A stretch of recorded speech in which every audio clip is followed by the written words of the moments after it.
Hey everyone, hope your week is going well so far. Today I want to talk a little about attention.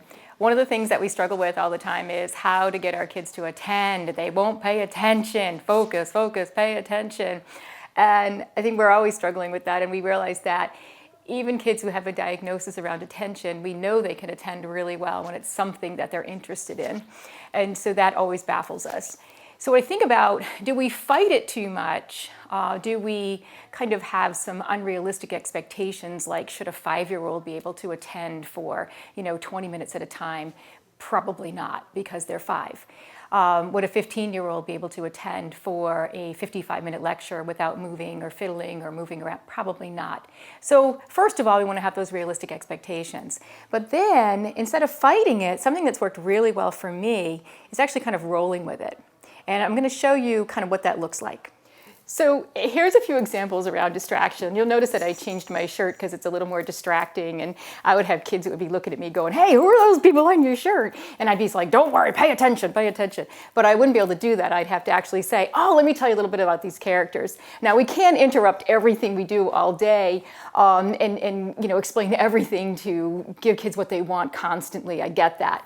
But I think we should spend a little more time not fighting some of the inability to focus or the distractions, if you will, that our kids have.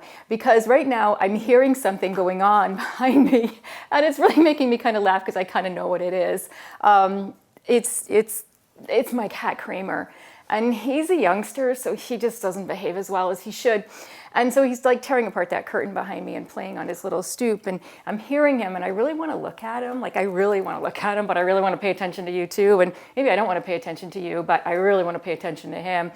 We've had this situation happen with 1st and 2nd graders when they're doing construction. This ever happened to you? They're doing construction outside, and we're like, "That's it, pull the shades, we got to pay attention."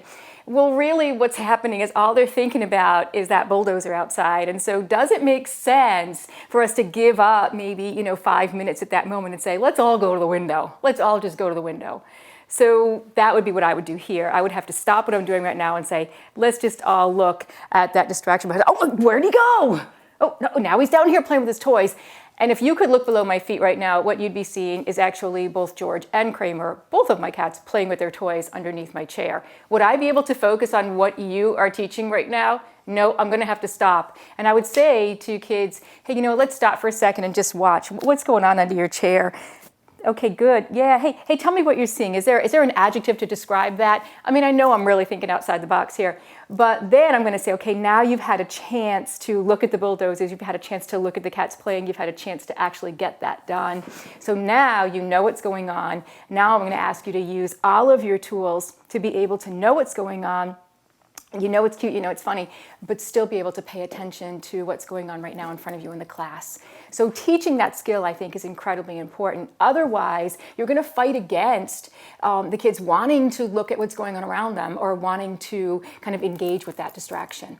So like I said, you're not going to be able to prevent every distraction, and you're not going to be able to fight against it. So how do I work with it at the same time I'm teaching you a skill of, now that you know what's going on around you, go ahead and be able to focus on what's going on and in front of you.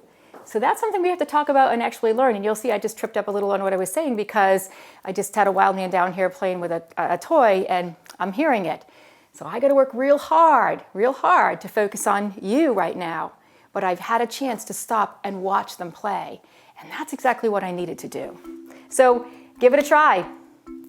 Thanks for watching, and I hope you found this video helpful. If you did, make sure to like and subscribe so you never miss another video.